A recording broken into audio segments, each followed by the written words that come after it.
কেউ আপনাকে নিয়ে সমালোচনা করছে কিংবা কেউ আপনাকে নিয়ে আলোচনা করছে, এটা নিয়ে কখনো আর মন খারাপ করবেন না। সুনাম বদনাম সবগুলো তার মুখ থেকে আপনার নামে বাইর হচ্ছে, এটা ভেবে খুশি হন যে আপনিও কারো সমালোচনার পাত্র হচ্ছেন। সব সময় যে নেগেটিভ চিন্তা করতে হবে, নেগেটিভটা ভাবতে হবে তা কিন্তু না, পজিটিভ ভাবনাও থাকে।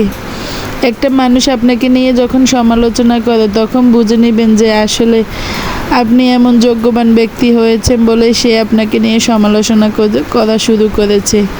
কারণ মানুষ তার কথায় মুখে নেয় যে যোগ্য। আপনি যখন কারোর জন্য অনেক বেশি পরিশ্রম করবেন, অনেক বেশি কাজ করবেন, তার পাশে দাঁড়াবেন, তখন সে আপনার উপকারটা গ্রহণ করে আবার ঠিক আপনার নামে বদনামি করবে। আর এটাই আমাদের দেশের মানুষের স্বাভাবিক নেচার, যেগুলো আমরা চাইলেও পরিবর্তন করতে পারবো না। কারো ভালো তারা সহজে হজম করতে পারে না, কিংবা কারো সুখে থাকা আবার ভালোভাবে নিতে পারে না।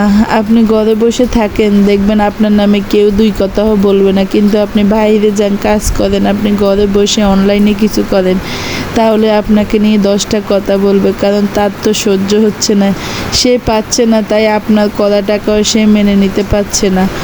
এটাই আমাদের দুর্বলতা, আমরা কোনো কিছু পারি না, তবে অন্য কেউ করছে সেটাও হাসি মুখে গ্রহণ করতে পারি না।